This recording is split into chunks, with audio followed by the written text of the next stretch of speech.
Okay, so we're gonna check the transformer on here. It ended up tripping out again. It's about 2 days later. So what we're gonna do is take a screwdriver, a nice plastic handle, and we're gonna hold it here.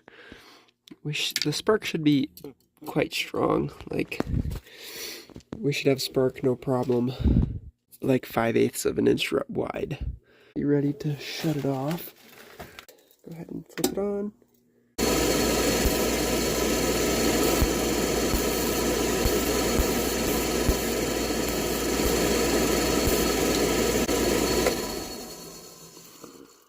A little weak maybe. So here's the replacement part that we're using. You can see this is an AFG burner. This one works with Beckett A, AF, and AFG. So just make sure that you've got a replacement igniter coil that actually is going to work with your system.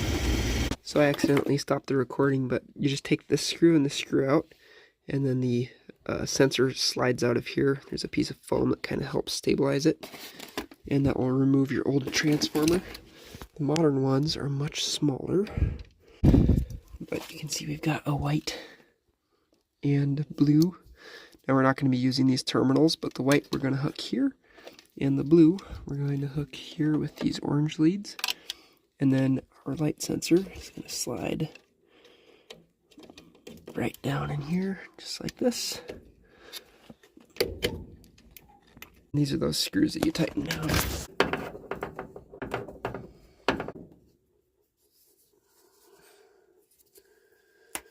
Here's the little piece of foam. It slides on there to seal this off from the combustion chamber. Go ahead and cut these leads off because we don't need them.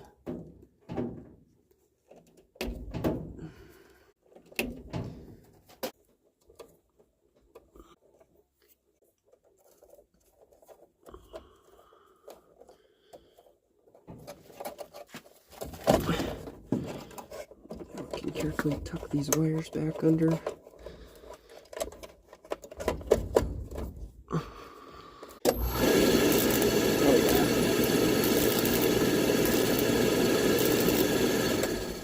Clearly much stronger, so that should take care of the problem. So this one comes with new clips here that actually hold this closed with these little latches. The old style did not have that. So you can see how those feet just hold it closed.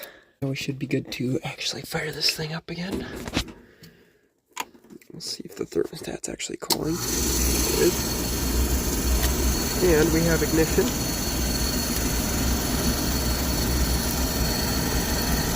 Very smoky. The reason it's so smoky is because the system was still spraying oil when we initially checked this, so we've got too much oil in the combustion chamber. It'll probably burn nasty like this for at least a minute or two. Then after that it should stabilize and we can do a combustion analysis like we did before to make sure that we're burning okay. Beckett is definitely the king when it comes to oil furnace related stuff. You can see somebody replaced a motor at some point here. Nasty, crusty. So that is the cone. The cone looks okay actually. And deeper in,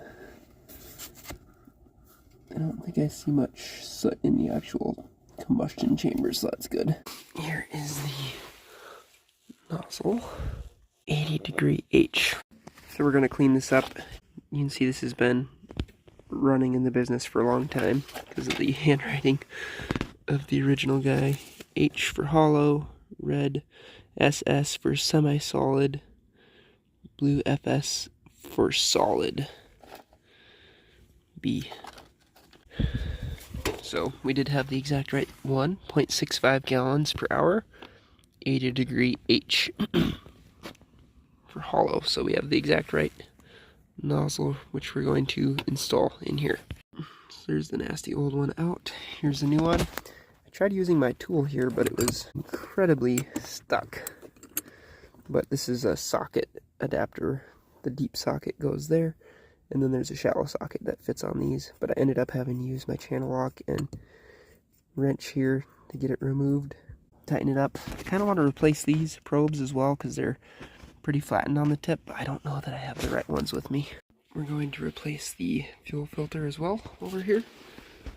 I did also leave a note here saying that we put in a new fuel filter and nozzle. It's nice to do it on foil tape because it doesn't fade out. It's imprinted on there. But yeah, I think we're going to be good. Ooh. Sometimes I forget that I put my flashlight somewhere that gets warm. It's barely warm, but I could have melted it if I left it there too long. You can see it's not smoking back anymore. Burnt up that extra diesel that was in there, and I think we're going to be good.